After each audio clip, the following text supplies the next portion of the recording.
welcome to Captain Robvius's Unboxing Reviews.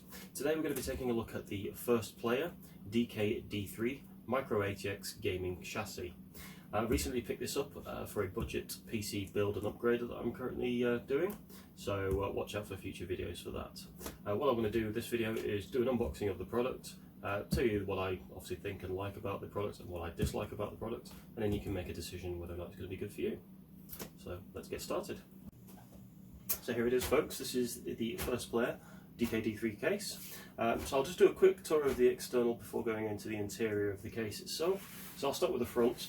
So you've got a nice mesh front panel here to allow airflow into the case, and there's two side panels which are also meshed. Sorry, two side inlets that are also meshed as well. You've got two pre-installed 140mm fans. Now these are RGB or ARGB fans, and I'm yet to discover what they actually are because it wasn't clear in the description. Moving to the top of the case, we have we've got a power button there, a reset button and an LED button. You've got a USB 2 port there, a headphone port and a microphone port, followed by another USB 2 port there. You've also got one USB 3 port, so if you needed some additional or more modern generation USB ports, it only goes up to 3 at the front here, so just bear that in mind. You've also got the usual status indicator light, so you've got your hard drive indicator light there and a power indicator light as well. You've also got a nice magnetic dust filter for the top of the case. It's quite strong, to be fair, so that's certainly going to fix without much issue, which is great.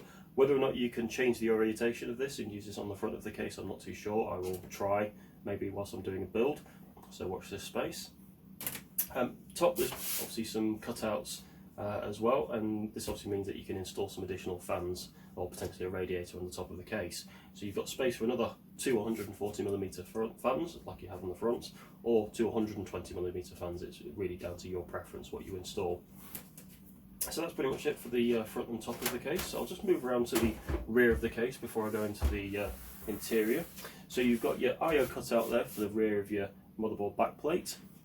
The other 140mm fan that's pre-installed. You've then got your PCI security bracket here. These are just the snap-off PCI brackets here. So obviously just bear that in mind when you are doing a PC build. Make sure you snap off the right ones, otherwise you'll just be left with a gaping hole. You then got a cutout here at the base of the case, and this is for your power supply installation. And that pretty much covers it for the rear of the case. I have seen an add-on where you can change the orientation of the graphics card, so you can have it outward facing instead of downward facing, but I haven't actually seen that for sale anywhere, but just bear in mind that's probably a quick mod for somebody who wants to do it. Just moving to the right hand side of the side panel, I'll just take off the plastic thumb screws here and we can have a look on the inside.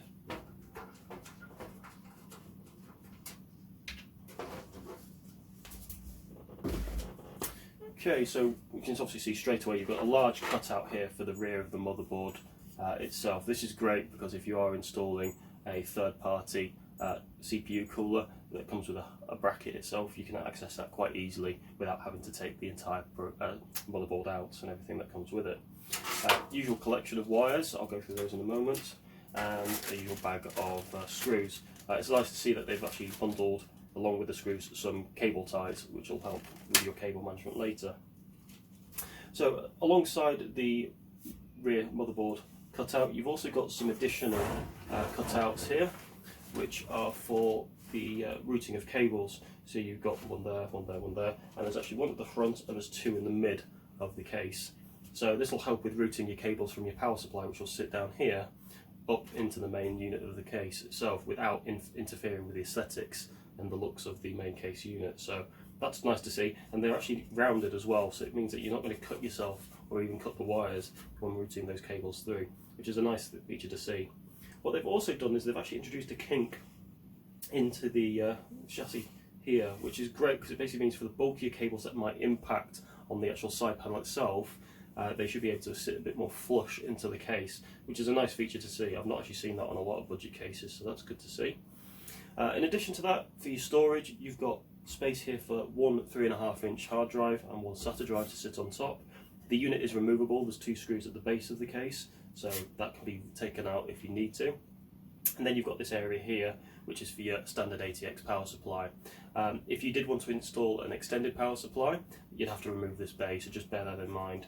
The power supply itself would draw air in from the base of the case, and there's actually a fixed dust filter at the base there that can be, I think, oh no, it's not fixed, sorry, it can be removed. It's just a slide in and out dust filter. It's not particularly complex and it's not particularly robust, but it'll do the job. That pretty much covers it. As I said, you've got about ½ an inch maybe of clearance for your cables, not a lot of room to play with at the back here. So we'll see once I've done a build into this case what that looks like from a cable management perspective. As I said, it'll just improve the aesthetics more than anything. Moving on to the cables that come with the case itself, you've got your usual front port connectors there. So this connects your power and reset and your status indicators such as your hard drive and your power. You've then got the HD audio, so that's for the microphone and headphone jack at the front, and then you've got a USB port here, and that's for the USB 2.0, and then your USB 3.0 connector for there.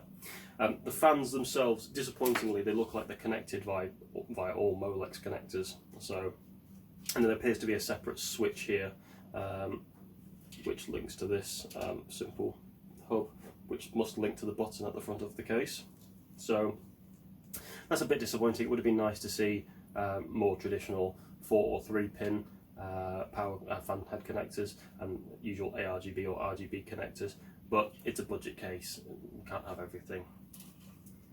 Okay, so just moving back into the main body of the case then. I will highlight that straight off the get-go, there is no actual installation media, so there isn't a manual or anything that comes with this case. So if you're unfamiliar how to build into a PC case at this point, then you might want to do some research before you go into this case, but it's a budget case, so just bear that in mind. I'm pretty sure if you're going to attempt a PC build, you'll know how to orientate things yourself, but just something to think about. Okay, moving to the final part of the case itself is another reason why I picked this case. It's got a solid tempered glass side panel on hinges for £40 or less than £40, which I purchased it for. That's pretty good, and I'm quite happy to see that that's been added. And it basically just means that from an aesthetics point of view, I can look into the case and admire what I've done, and it also means you could admire the lighting effects that would come with this case as well. So I'll just peel this off. We'll peel it back. There's a little latch here that you pull out, just to basically, it's not like a securing latch, it is literally just a latch, so you can get a handle on the door. The door itself is affixed to the main chassis itself by magnets, so there's 2 magnets at the top and bottom here, and you basically just pull to release it. As I said, the glass door's on hinges, so there's 2 hinges at the rear of the case here and here, and the only downside I can see of the case so far is that there's no stopper for those hinges. So that if you let the door go, it'll swing not only just to the full 90 but 180 degrees and then all the way back around. And the only thing that stops it is the PCI securing bracket on the rear of the case. So if you inadvertently open the door and lose control, you could end up scratching the glass, which is a downside. With enough force, you might even shatter the glass if you're not careful. But that's just something to look out for when you are doing a build. That is one of the drawbacks. I'll just move into the main body of the case itself. So, as I said before, the power supply and hard drive bay has actually got a nice a nice shroud covering it with a little bit of branding there, and again some more cable routing holes there, and I've cut out to obviously see the branding. You usually see this on more premium cases these days, but it's obviously become more of a budget orientated feature as well, because more and more people are doing it. So it's nice to see that it is fixed in, so there's no way of removing that. So just bear that in mind, that when you're doing the installation of your power supply, you need to do it from the other side of the case. You can't do it from this side. As I said before, you can see the cable routing holes that are cut out here and here, and there's 2 more at the base as well. So that basically means you can route some of your front panel connectors straight into the connectors that all sit into your motherboard here. As I said at the beginning of the video, the case itself is featured for Micro-ATX. It can also handle mini ITX builds, so that's the size of your motherboard. The only downside I can see about using either, or mainly one size, the Micro-ATX size, is that there is actually SSD points for mounting here and here. So you can put 2 SSDs in the main part of the chassis, but your Micro-ATX will come to about here, so it might impact the cable management a little bit. So just bear that in mind, that you might have some cables interfering with the actual motherboard tray itself, so you might want to check the orientation of that, or get some thinner cables if you can. Other than that, that's pretty much the front of the case, sorry, the interior of the case covered. There's not really much to talk about. It's typical powder coated and it looks quite smart. As I said, I am going to put a build into this in my next video, so obviously watch out for that.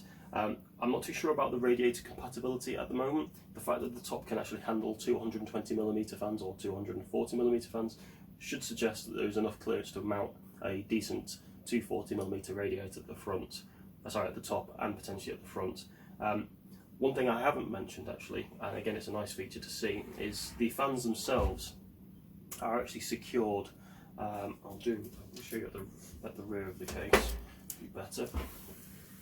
So the fans themselves are secured typically by screws, but the screws can actually be slotted into these slides here, so it can help you to orientate the fans so they're not impacting any components in the case. And that's the same for the front as well. There's those sliders, so for any 140mm or 120mm fans or 140mm fans that you put in, you can adjust those according to your aesthetics and requirements, so they don't hinder any other components in your PC.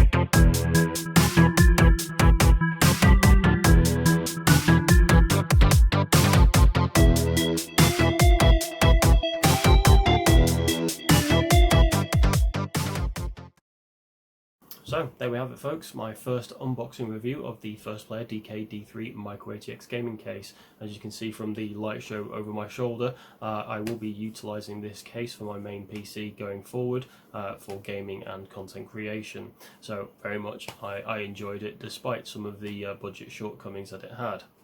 In terms of my overall recommendation, yeah, I can't recommend it enough. Given the price point, £35 to £40 that I picked it up for, I think it's more than worth the money you paid for. And given the kind of pre-bundled features that you get with this case, I think it's more than enough. I took out some of those features for my own preference, but that doesn't necessarily mean you have to do the same. So just bear that in mind in your build equation. In terms of the price, as I said, I have seen this between £35 and £40, including postage and packaging and tax.